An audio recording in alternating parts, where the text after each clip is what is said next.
They're other greens on it. But they wait until the trying to keep it as get about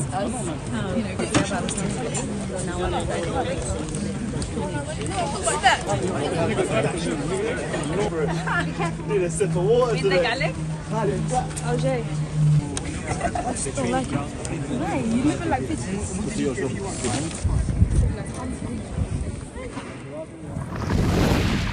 بسم الله الرحمن الرحيم. السلام عليكم ورحمة الله تعالى وبركاته. مرحبا بكم مشاهدي قناة كوكب الأخبار. في مفاجأة أسعدت الملايين من المسلمين وصدمت العديد من أعداء الإسلام والمسلمين، كشفت إحصاءات بريطانية رسمية بأن الإسلام هو أسرع الأديان انتشارا في إنجلترا، وذلك بعد تزايد أعداد المسلمين مقابل التراجع في أعداد المسيحيين. وحسب توقعات العديد من المراقبين أنه إذا استمرت معدلات تزايد أعداد المسلمين في بريطانيا بنفس المعدل، فسوف تتحول المملكة المتحدة في غضون سنوات معدودة إلى دولة ذات أغلبية إسلامية، وذلك من خلال اعتناق العديد من البريطانيين للدين الإسلامي، وكذلك مع زيادة أعداد المواليد المسلمين، بالإضافة إلى هجرة العديد من المسلمين إلى بريطانيا. وقد نشرت صحيفة ديلي ميل البريطانية تقريرا لمكتب الإحصاء الوطني الرسمي في بريطانيا يكشف فيه أن الإسلام هو أسرع الأديان انتشارا في إنجلترا من خلال التصاعد الكبير في عدد المسلمين مقابل التراجع الواضح في أعداد المسيحيين. وذكرت الإحصاءات الرسمية أن عدد المسلمين يتجاوز لأول مرة 3 ملايين مسلم في المملكة المتحدة في سابقة هي الأولى من نوعها. Mubarak. Ramadan? Ramadan Mubarak. Yeah. Mubarak. Mubarak. Yeah. I love doing the fast every Ramadan. MashaAllah. And I'm happy to say that I'm doing my best on the fast. And I'm fasting. But you know what? Some people say you don't need to do it. You know. No, I know it's all wrong. Yeah. Leave me alone. You want to do it, do you? Yes. You're 87 years old. Yes. And you still want to fast? Of course I do. Yeah. Yes. It's my life. Yeah. Muslims are my life. Oh, and it'll always will be till I go to paradise. I don't know if I'm going to be here next year, but at least I'll go to paradise.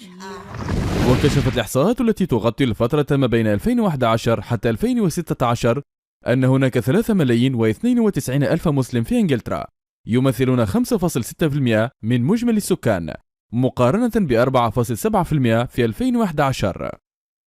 وأوضحت الإحصاءات أن هناك تراجعا في أعداد المسيحيين، رغم أن المسيحية لا تزال أكبر ديانة من حيث عدد أتباعها في إنجلترا، حيث تراجع عدد المسيحيين إلى 32 مليونا مقارنة ب 33 مليونا في 2011، لتتراجع نسبتهم من 59% إلى 56%، واستقرت نسبة اليهود عند 0.5% فقط، وكذلك البوذيين عند نسبة نفسها 0.5%.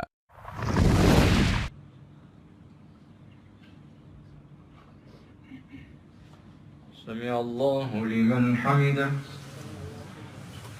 اللهم اهدنا فيمن هديت، وعافنا فيمن عافيت، وتولنا فيمن توليت، وبارك لنا فيما أعطيت، وقنا واصرف عنا شر ما قضيت. نستغفرك ونتوب إليك، ونؤمن بك ونتوكل عليك، ونثني عليك الخير كله. أنت الغني ونحن الفقراء إليك. اللهم أغننا بالافتقار إليك، ولا تفقرنا بالاستغناء عنك. أغننا اللهم بحلالك عن حرامك، وبطاعتك عن معصيتك، وبفضلك وجودك وكرمك عمن سواك، يا مؤنس كل وحيد، ويا صاحب كل فريد، ويا قريبا غير بعيد، ويا غالبا غير مغلوب، نسألك يا ربنا الأمن يوم الوعيد، والجنة يوم الخلود، مع المقربين الشهود الموفين بالعهود، الركع السجود، إنك يا ربنا رحمن رحيم ودود، وإنك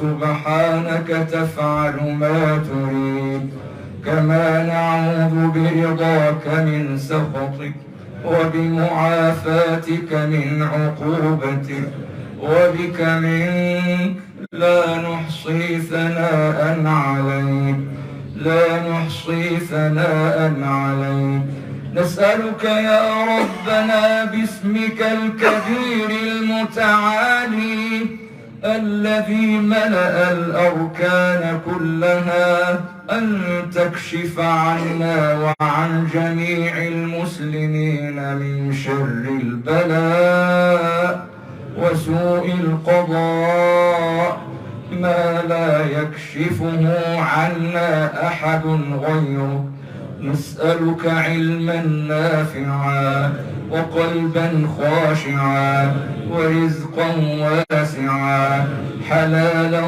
طيبا وصبرا جميلا ويقينا صادقا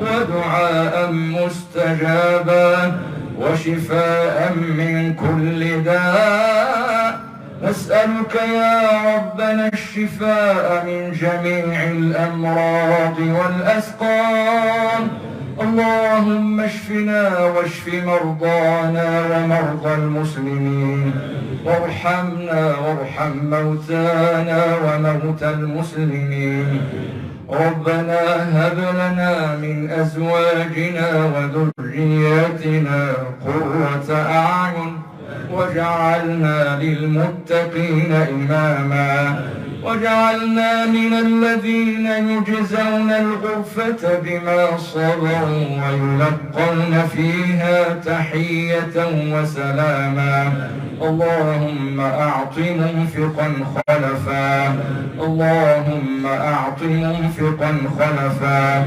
اللهم أعط منفقا خلفا، كلنا صاحبا في سفرنا وخليفة في أهلنا، واطمس على وجوه أعدائنا، واجعل جمعنا هذا جمعا مرحوما، وتفرقنا من بعده تفرقا معصوما، ولا تجعل فينا ولا منا ولا معنا شقيا ولا محروما، وقض حوائجنا وحوائج السائلين، وصلى الله على نبينا محمد وعلى آله وصحبه وسلم.